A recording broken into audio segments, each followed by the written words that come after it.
Well, welcome to the Business Spotlight series. My name is Dan O'Brien. I'm a senior partner here at Action Coach in Central Texas. And today I'm sitting down with Haley Szajkovics, who is the owner of Birchwood Music Company. We're going to be chatting about some business today. We're going to be talking about journey into entrepreneurship and all the fun things that come along with it. Really just kind of peel back some of the layers on, what's it like to really own and operate and build a business, especially in the music space, which is really kind of cool. So Haley, thank you so much for taking the time to be here with me today. I'm excited to dive into it. Why don't we just start with, a little bit of background, tell us a little bit about, you know, 10,000 foot view of your journey to starting the business, and then tell us about, Birchwood Music Company and what you all do. Sure. Thank you so much for having me. So starting, back a ways, I always knew I wanted to go into music. I first thought I wanted to be on Broadway, and then it was opera. And so I ended up majoring in music in college, and I was an opera major and went on to sing opera in New York City for a few years, which was super fun. And then ended up moving back to where I did college, which was in Chicago. And when I moved back there, started singing pop music in theme parks. I sang at Six Flags Great America, which was super fun. And then I also, while I was there, started teaching private lessons at a company in Chicago where I would drive to my students' homes to teach them. And my boss at that point in time was actually really awesome. And she knew that I eventually was going to move out of the state and that I wanted to open up my own space at some point. And she kind of made me her right-hand man in the business. And I ended up, helping her out with some event planning, helping her out with some other things like email writing and stuff like that. And the summer of 2020, we were outside taking a walk, and she was like, "Let's do it. Let's set a date and have you open your own space." And I was like, yeah, let's do it.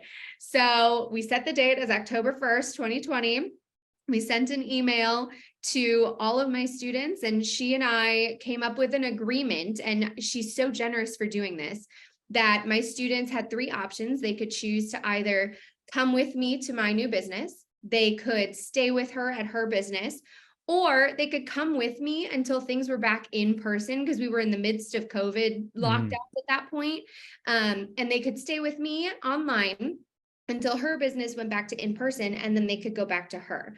We have like a revolving door policy between our two studios, so people can come and go back and forth between us, and there are no hard feelings either way if like somebody chooses to leave me to go back to her, or vice versa, which is beautiful. So October 1st, 2020 is when we officially opened, and we opened under the name of Music with Haley. We quickly rebranded within 3 months to Birchwood Music Company, because I realized it wasn't just going to be me teaching, it was going to be me and other people. So I couldn't have it be Music with Haley if it wasn't just me. And so, opening up during a pandemic, we were definitely all like fully online. I had about 35 students, and it was just me at first.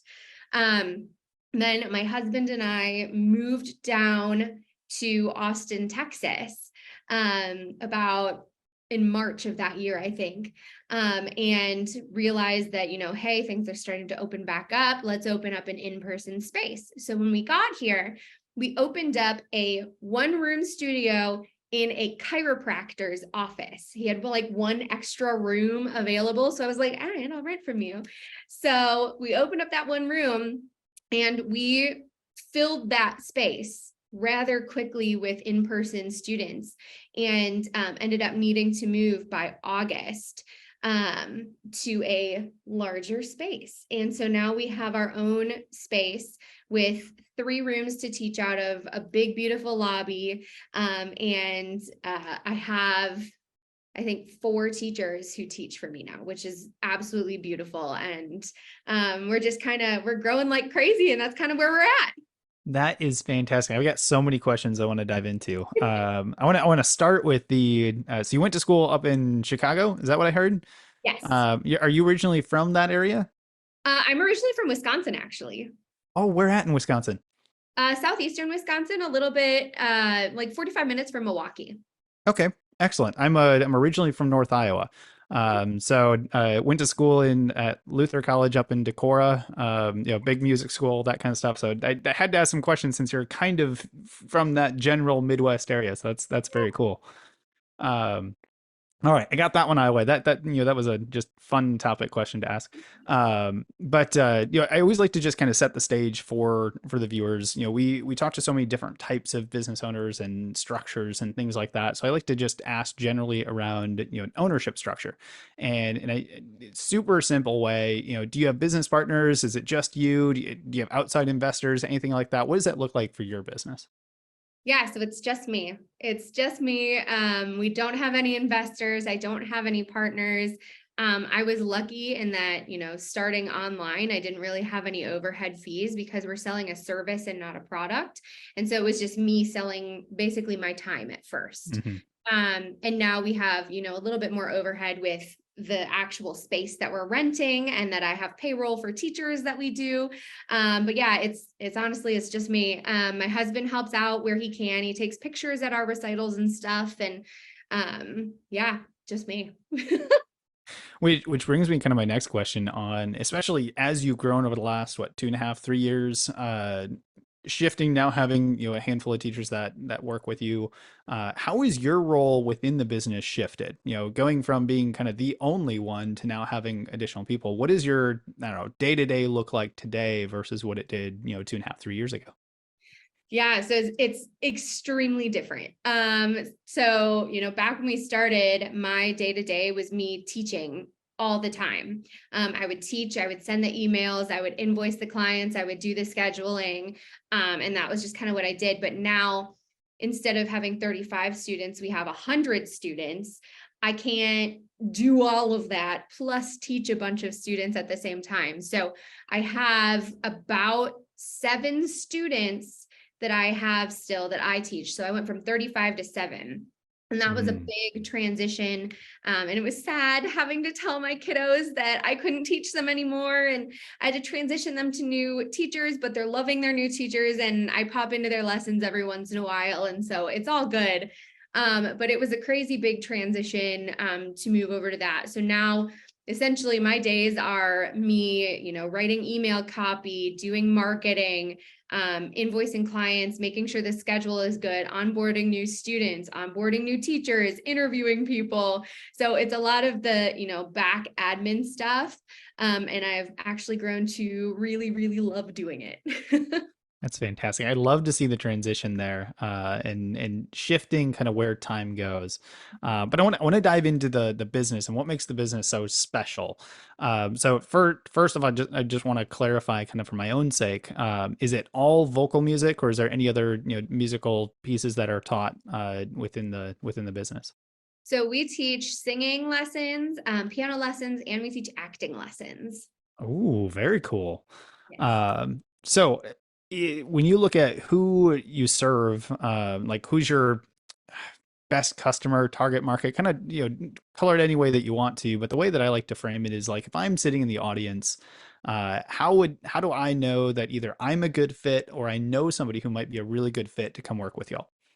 Yeah, so that's actually a really good question. And because I have so many teachers, we have several different ideal clients, but the overarching goal of ideal client is somebody who is really excited to learn about all aspects of music, somebody who is really, really open-minded and willing to try new things. Because in a voice lesson, you're not sitting there making pretty sounds the entire time. You might be like cackling like a witch at some point, or sounding like a pterodactyl at another point. So like, you have to be open to making weird sounds in front of other people. And just somebody who is overall like just excited to be here.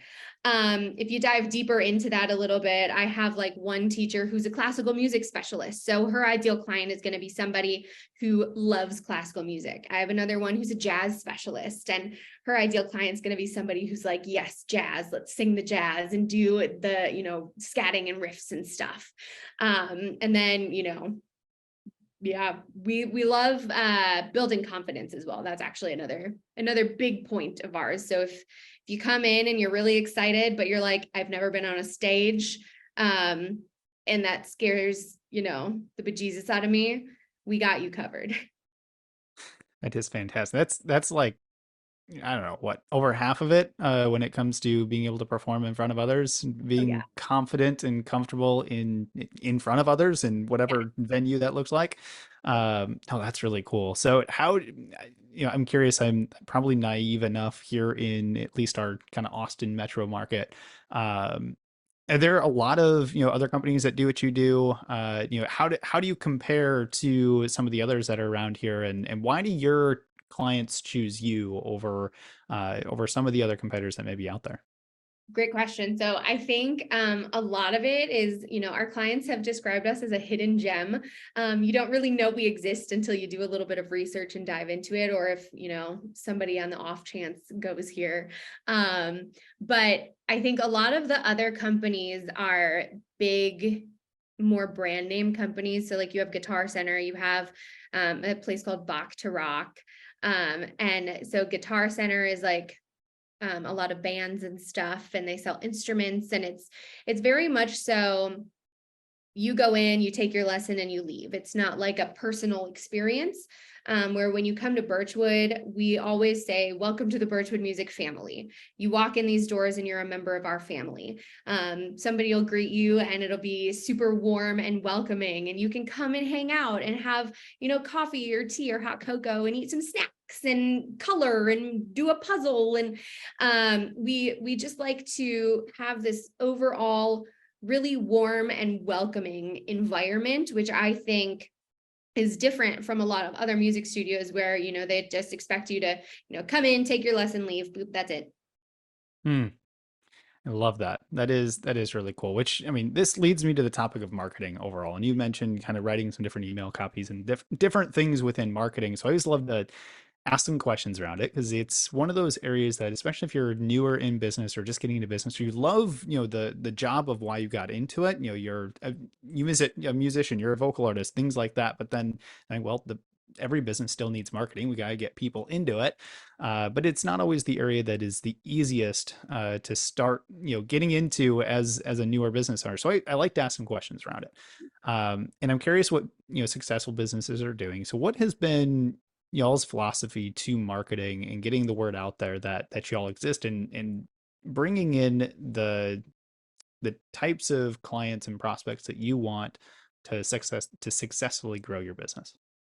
So the best way I found is in-person marketing. I'm a very warm and welcoming human being. And so when I'm out in person and I can talk to people, they kind of get a vibe of what the studio is going to be like when they show up here. And they're more likely to join us if I'm able to talk to them in person. So I've done a lot of like meet and greet things at some preschools. And I have some plans in the works to do some more stuff like that in the future. We also, I directed a musical a few times for a company, and getting to know the parents and the students in those musicals has actually brought us a ton of clients.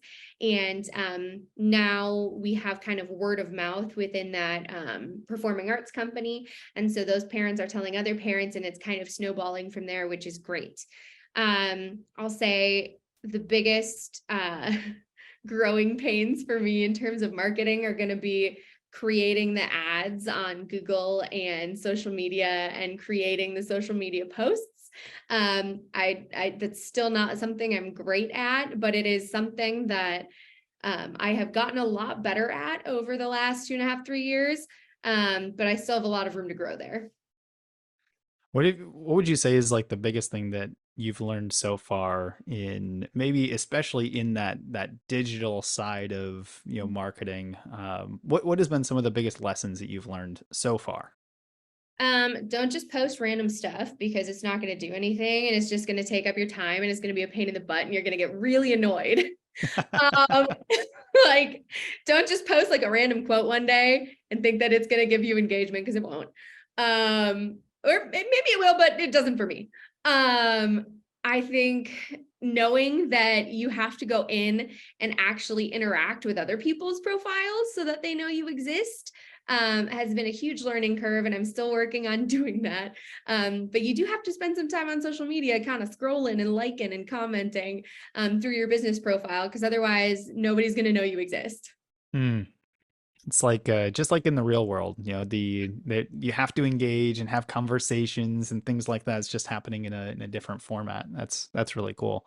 So we spent a bunch of time on the business and sharing a few best practices, especially in the marketing side of things. But I want to take a step back. Let's dive into the journey a little bit more. So if I'm understanding correctly, was working for somebody else, and then they helped you make that transition into kind of starting your own business. Talk us through that journey a little bit more. What was going through your mind as you made that transition? Was it like super exciting? Was it fearful? Did you have a little bit of both of those types of emotions? Take us through what that transition was like for you. So I've actually had a couple of different career transitions. So I never wanted to do this. To be honest, I could never see myself being a business owner. I always saw myself as a professional performer. And I was like, oh, I'm gonna, perform professionally for my entire life, and it's gonna be great. And then, you realize there's not a ton of money in that. So you start teaching. And then I slowly found a love for teaching, and I was like, oh, wait, no, actually, this is really fun to see like those light bulb moments pop up when somebody like understands something finally. And then, transitioning into owning my own business is another completely different career shift. And I always knew I wanted to work for myself, because I think I don't know, my brain is entrepreneurial, I guess. And I had no idea what I was doing. I was very, very lucky in that my old boss was able to help me. But it was still terrifying when we were like, okay, let's set the date and do it. It was something that I was excited about, but that I was also scared of. I knew it was going to be a really, really good thing in the long run, but I also was like, okay, this is probably going to be a really slow grow. So I can't be expecting this to be the full-time job right off the bat. I can't be expecting this to bring me an income of 6 figures every year right away. Like, that's not something that I can expect. So that was scary. But it was also like, it's exciting having this new thing in front of you going, oh, this is mine. I get to do this now. That's kind of cool. Like, I own this. And so going through and like the day I got the paperwork back for the LLC and it was official, and I was like, oh, I own a business now. This is kind of cool. So it went from, terrified to excited, but still a little bit scared, but mostly excited. Mm. So as you look back on this journey of just the owning the business so far, as a business owner, what has been like the one or two like biggest lessons or things that you've had to learn in your entrepreneurial business ownership journey that has led you to the point of where you are today? I got a couple good ones. So number one is that the money, like the finance part of your business, is what needs to make the decisions. You don't make decisions based on what you want. You make decisions based on facts and figures. And that was something that I had to have drilled into me by a business coach. And it was a hard lesson to learn, but a real good lesson to learn. I started out by paying my teachers too much, and it was a hard conversation to have, but it was necessary. And, nobody was really upset about it when we talked about it. They understood. They were like, oh yeah, that makes sense. But everything, facts and figures, like everything is based on the numbers, on the finances. Don't make decisions if you don't look at the finances first. So that was a real, real big one. I have lots of financial spreadsheets now, which is fabulous. And then another one is, if you are a business where you are talking to clients on a daily basis and they get upset about something, take a beat before you do any replying to it, because at the beginning, you're going to take it personally, and eventually you'll grow to take it less personally. And you'll grow to say, hey, I can take 24 hours before replying to this because I don't need to reply to this with the brain that's in my brain right now, being all upset. I can take 24 hours and reply to this when I have a level head on my shoulders and can sort of see where they're coming from in the email, like looking at it from their perspective instead of from my, shocked perspective at what they've said. So I think those are the two big ones. I love that. And as a very analytical, organized, number-driven person myself, I can totally relate to the numbers piece of it, making some decisions off of, like, at the end of the day, the business has got to make money so we can continue to run it and have the impact that we want. So I absolutely love that. I resonate with that one personally. Cool. So let's fast forward a couple years. As you look out for the next 3 to 5 years, what does the business look like? What does life look like for you? Where do you transition to as you continue to grow the business over the next 3 to 5 years? Yeah, so I would love to hire a studio manager to tackle a lot of the day-to-day tasks. Somebody to, hang out at the reception desk and greet any new students that are coming in and make sure that the onboarding process goes really smoothly in person. And I want to take care of all of the back-end onboarding process. So I'm still the one, taking care of the emails. I still want to do just the onboarding stuff on the back end. And I also want to be the one to plan all of our events and outreach. I love that portion of it, which is actually hilarious because most music teachers hate planning their recitals. And I love doing it. I think it's so much fun. So I want to plan all of our recitals. I want to plan more performance opportunities for our students so that they can get out and on a stage more than just twice a year that we're doing right now. With my current position, I just don't have the time to plan all of that. But moving forward, that's what I want to do. I want to be able to, go in and perform in nursing homes and coffee shops and just do a whole bunch of fun performing outreach opportunities for our students. So that's what I want my role to turn into. Very cool. Absolutely love that.